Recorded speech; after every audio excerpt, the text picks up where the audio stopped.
Have you ever wondered how Scotland got its borders? This is the video for you. Hiya, I'm Bruce Fummey. If you're interested in the people, places and events in Scottish history, then at the bottom left hand side there's a button that you can click to subscribe at any time during this video. In the meantime, let me tell you a story. Today I've brought you to the Great Polish Map of Scotland at Barony Castle Hotel in Peebles. The Great Polish Map of Scotland is a three-dimensional outdoor concrete scale model of Scotland. It was dreamt up by a Polish war veteran called Jan Tomasic, and it was built in the 1970s, and it's the world's biggest terrain relief model. Turns out it was the Polish that built Scotland, and this is a fantastic location to explain how the map of Scotland came to be. Okay, Scotland. Now, I don't have time to explain how three different landmasses came together from north, from south and from east to form the Highlands, the Central Belt and the Southern Uplands. All you need to know is that there were these three landmasses, and they said, we want to be Scotland. Now, all the time that the Southern Uplands was heading to join with the Central Belt and the Highlands, it couldn't get away from England, because England said, I want to be part of Scotland too. Now, most of our medieval kings understood that, and that's why they kept trying to liberate Northumbria and Cumbria from the English. Spoiler alert, they're not on this map. Now, that might not be a surprise, but I'm hoping there will be a few surprises to come for you. Now, if there's anything you find particularly interesting, then please let me know in the comment section below. I genuinely love to hear your thoughts, even if it's not that surprising. What's now Scotland started at the South Pole and moved up through the equator, joined, then separated from great continents, hosted 7 species of dinosaur, volcanoes creating great mountain ranges, ice age glaciers eroding them back down, and sediments forming into grainy rock. What these tectonic movements, Vulcan melting, glacial scraping and gravitational settling have moulded around us, our Polish friends have copied here.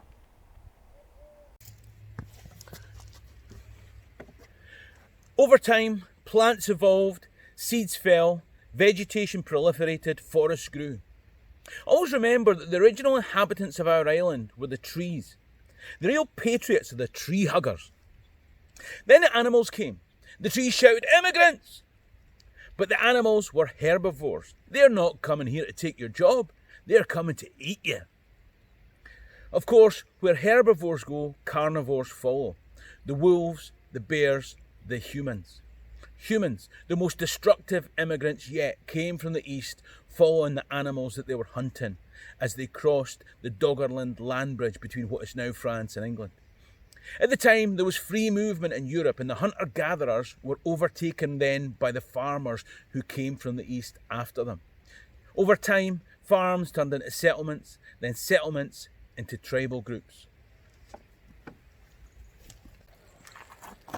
And so now we have tribal groups, the Votadini, Novanti, Dabnoni, Selgovi, the Caledoni, further to the north.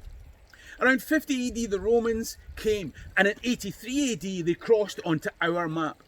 At this point there was no concept of Scotland, and there wouldn't be for centuries to come. But this was probably the first time these tribes felt the need to come together against a conquering empire. We are the last of the free. The Romans came north. They defeated the North Britons at the Battle of Mons Graupius, probably somewhere up here towards the northeast. But it wasn't going to be as simple as that. The Romans faced the same problem that would later be faced by medieval Anglo-Norman knights, Stuart monarchs and British imperial forces. The Highlands. It was that area that caused the problems. How do you penetrate those highland glens? How do you defend those lowland plains?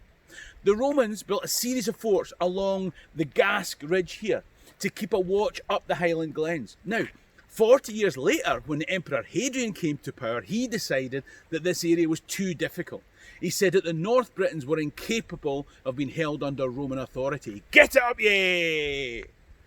Now Hadrian was going to consolidate and build a wall, a stone wall from one side of Britannia to the other.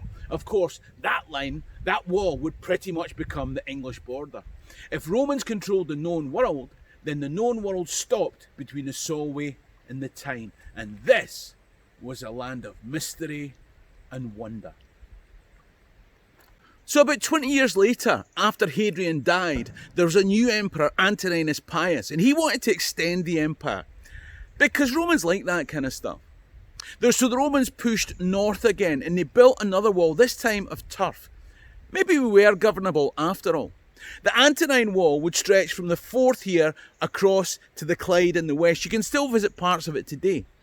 But within much less than 20 years, the Emperor Marcus Aurelius had to pull his troops back to the safety of Hadrian's Wall again. Get it up, yeah! Imagine the humiliation of that for a Roman emperor. And then being murdered by your son at the start of the film Gladiator. Hadrian's Wall of stone, Antoninus' Wall of turf, and the forts along the Gasque Ridge show Rome's diminishing ability to hold control as they moved north.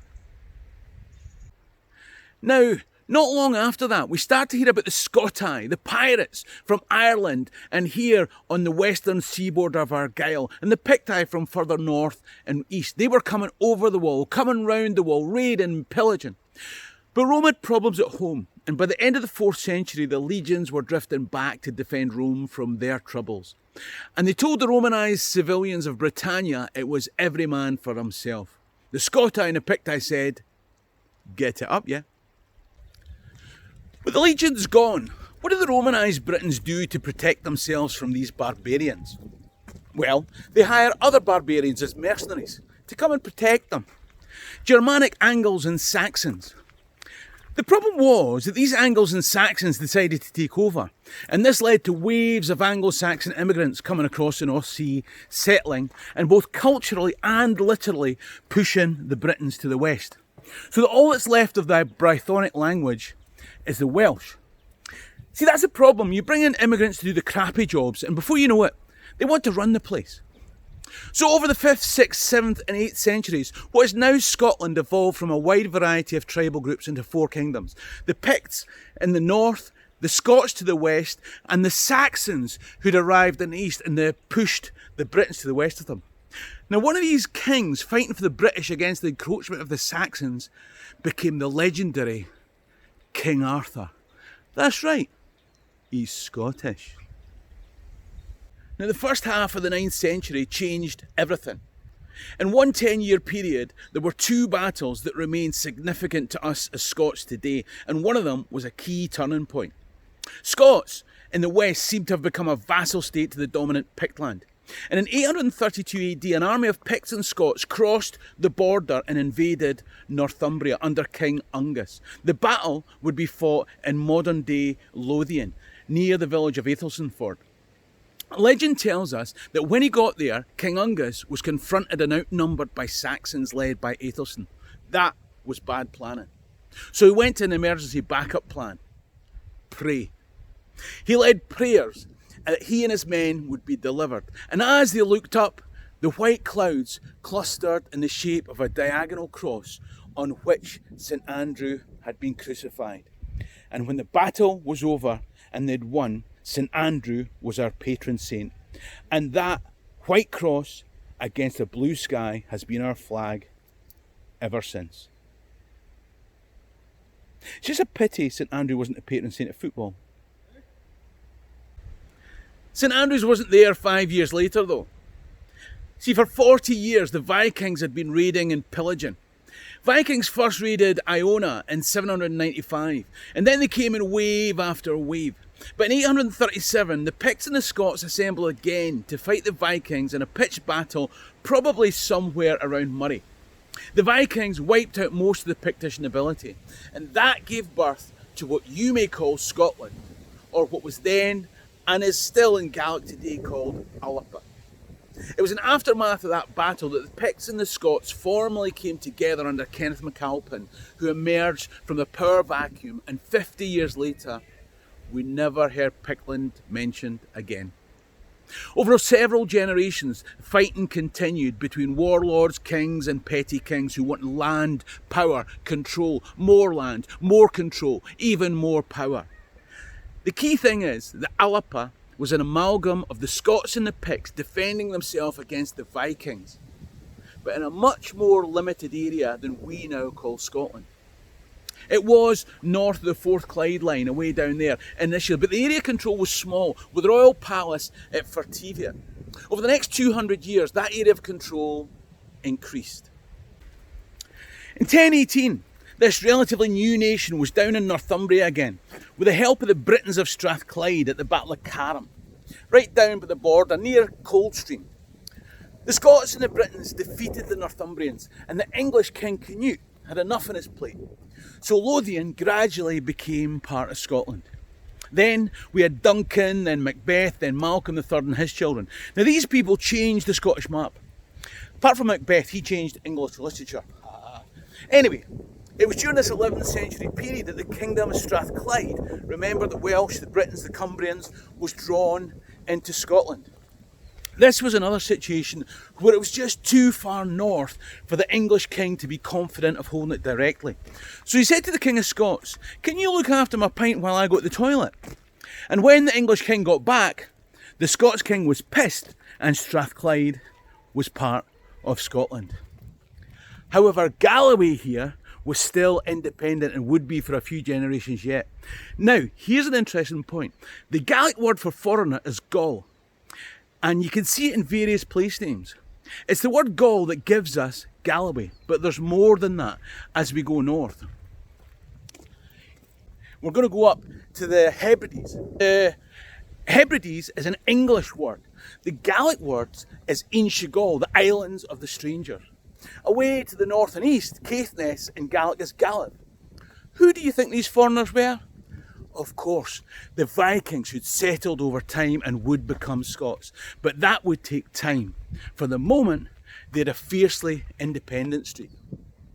From Malcolm III's youngest laddie, David I, Scottish kings were slowly taking control further north and west, although with stutters along the way.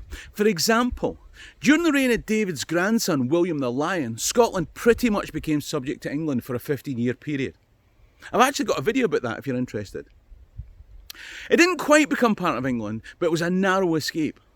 And during that period, more remote regions tried to reclaim a bit of their independence. But eventually, the King of Scots would get Galloway in check. Then there were three kings called Alexander, and they gradually pushed the Kingdom of Scotland to the north and the west. In 1237, the second of those Alexanders signed the Treaty of York with Henry III of England. And that's when the border between Scotland and England was agreed. I say that, but that's all except Berwick-upon-Tweed. That's in the east, and a tiny strip in the west called the Debatable Lands. That was bandit country, with the border reivers like Armstrongs and others taking advantage on both sides. Alexander III kept pushing his influence north and west and into the Inchigal, the islands of the strangers. But one of those strangers took exception to this. As far as Håkon of Norway was concerned, these islands belonged to him. In 1236, he'd had enough. So he and his men got on some ships, left Norway and landed just here on the west coast. The Battle of Largs was the most decisive, indecisive battle in Scottish history. It was actually here that some Norwegians were creeping up on the Scots. But as they were creeping up, one of them accidentally trod on a thistle. And he screamed out in surprise, which alerted the Scots and saved the day. And that's when the thistle became the national flower of Scotland. Now, in Shetland, on his way home, Håkon died. And 3 years later, his son Magnus IV of Norway and Alexander III of Scotland signed the Treaty of Perth. That's when Scotland got the Hebrides, the Western Isles, the Inchigal, call them what you will. Oh, and also the Isle of Man. I'll be honest, we didn't hold on to the Isle of Man for very long. Like so much of what's ours, it was taken by the English. The Isle of Man isn't actually part of England. When I was at school, there was a kid that moved from the Isle of Man, and I always remember him because he talked a bit strange and always won the three-legged race at the school sports. Not sure if you'll get that joke. It's a flag! It's a flag! Anyway, when the third of our Alexanders died without an heir, that led to a lot of problems. If you've ever watched the documentary Braveheart, you'll know a little bit about it. Edward I of England invaded, and for the first of 3 occasions, for a while at least, Scotland effectively became a region of a greater expanded England.